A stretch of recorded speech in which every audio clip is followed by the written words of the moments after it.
फूलन देवी के लिए खाना बनाने वाली खूंखार हंटरबाज कैसे बनी पुजारी? दुश्मनों को गोली मार देती थी या निकाल लेती थी आंखें। चंबल के बीहड़ में बैंडिट क्वीन माने जाने वाली फूलन देवी के लिए खाना बनाने वाली इतनी खूंखार डाकू हो सकती है, यह सुनकर आश्चर्य होता है। कुसमा 9, जिसने फूलन देवी की गैंग को छोड़कर डकैत लालाराम और बाद में डकैत फक्कड़ बाबा की गैंग से जनता में खौफ पैदा करने की कोशिश की, वो आज संन्यास लेकर जेल में पुजारिन की जिंदगी काट रही है। एक वक्त ऐसा था जब कुसमा अपने दुश्मनों को गोली मार देती थी या आंखें निकाल लेती थी। कभी वो जलती हुई लकड़ी से उनका शरीर दाग देती, तो कभी जंजीरों से जकड़कर हंटर मारती। कुसमा असल जिंदगी में फूलन से कई ज्यादा खूंखार थी, जिसने रंजिश की आग में चंबल में एक साथ 15 लोगों को मौत के घाट उतार दिया था।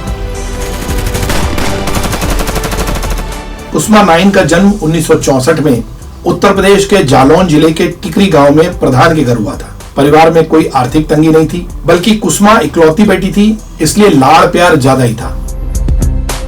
जब ये तीसरी क्लास में पढ़ती थी, तभी पड़ोस में रहने वाले एक लड़के से उससे प्यार हो गया। उस लड़के का नाम था माधव मल्ला। चूंकि मामला एक ही गांव का था, इसलिए दोनों को मिलने जुलने में दिक्कत होती थी। जब कुसमा 13 साल की हुई, तब तक माधव डकैत विक्रम मल्ला के संपर्क में आ चुका था।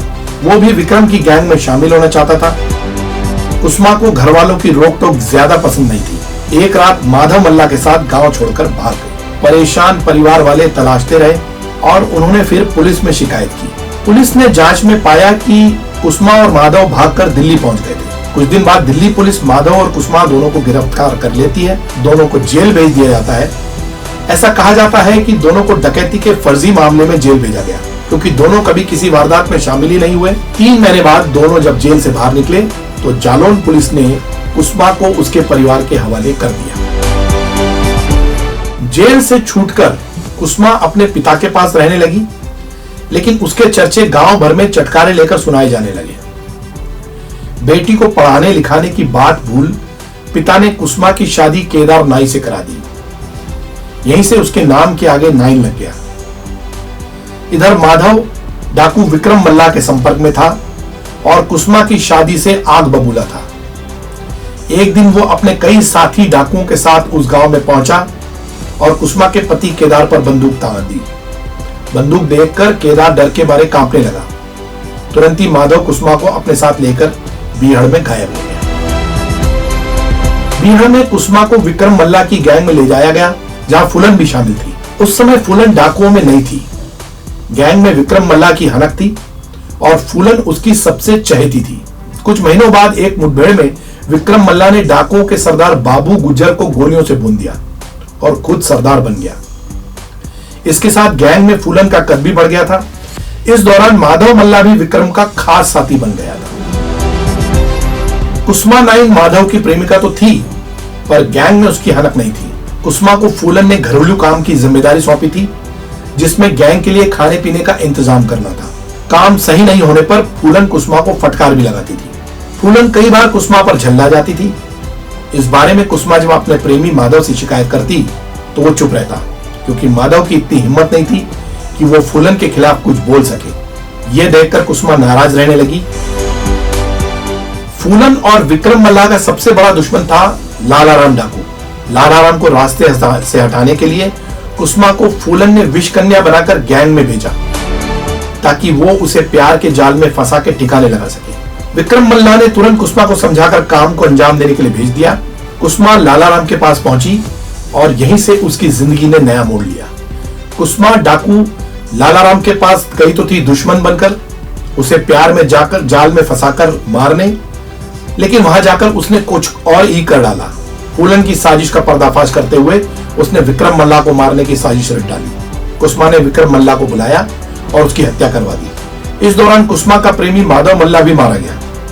अब कुसमा लालाराम गैंग की खास सदस्य बन चुकी थी। उसका कद फूलन जैसा बड़ा हो गया था। गैंग में कुसमा ने हथियार चलाने की ट्रेनिंग ली। फिर वो गैंग के साथ अपहरण और लूट की वारदात को अंजाम देने लगी। धीरे धीरे वो लालाराम की सबसे खास बन गई कुसमा ने लूट और अपहरण के लिए नया ट्रेंड शुरू किया। वो अपहरण करने के लिए फिरौती के लिए बकायदा लेटर भेजती, लेटर पर बकायदा लिखवाती कि कहां और कैसे फिरौती की रकम पहुंचाई जाए। इस बीच कुसमा और डाकू लालाराम ने सीमा परिहार का अपहरण किया। इस अपहरण के बाद सीमा बिहार की कुख्यात डाकू बन गई। 1982 में फूलन ने पुलिस के सामने सरेंडर कर दिया।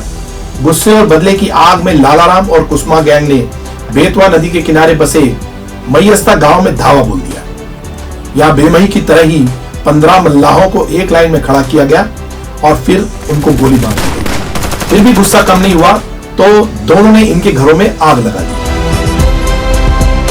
लालाराम से कहीं ज्यादा खौफ कुसमा नाइन का चलने लगा था। किसी का अपहरण हो और कुसमा नाइन का नाम जुड़ जाए तो अच्छे खासे लोग भी तुरंत पैसे निकाल देते थे। बिहार में कुसमा नाइन का परचम लहराने लगा। उन दिनों लालाराम से किसी बात को लेकर कुसमा की बहस हो गई। बाती बातों में लालाराम ने कुसमा को गंदी गाली दे दी। कुसमा भड़क गई। वो अपनी माँ के खिलाफ एक शब्द भी नहीं सुन सकती थी। उसने तुरंत लालाराम को ललकार दिया और कहा कि वो उसे गोली से उड़ा देगी। थोड़ी सी बातन में वो चहट हो गई।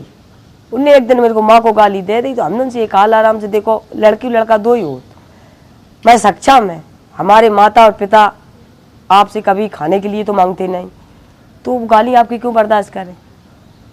अगर हम गलती करते, कोई कसूर करते तो आप हम तक सीमित रहो, माँ तक नहीं पहुँचो। माँ के पहुँचने के बहुत कष्ट पर है। लाराम बोले तुमको मैंने पेड़ पे बैठा दिया है, तो हमने लाराम अब तुम्हारी ताकत नहीं पेड़ से उतारने की। अब हमसे कहते कुसमा, अब तुम्हें आसान हमको नहीं उतार पाओगे नीचे।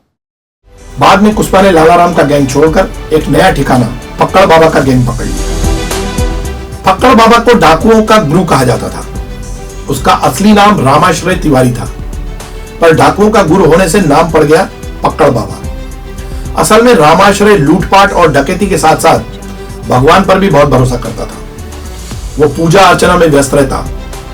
वो डाकुओं को प्रवचन भी सुनाता, इसलिए दूसरे डाकू उसकी काफी इज्जत करते थे और उसे गुरु मानते थे। गैंग में कुसमा का कद फक्कड़ बाबा के बाद दूसरे नंबर पर आ गया था। फक्कड़ बाबा ने कुसमा को ट्रेनिंग दी। कुसमा को हैंड ग्रेनेड से लेकर स्टेन गन तक चलाने लगी। किसी को मारने के लिए फक्कड़ बाबा सोचता, उससे पहले ही कुसमा उसे निशाना बना देती थी।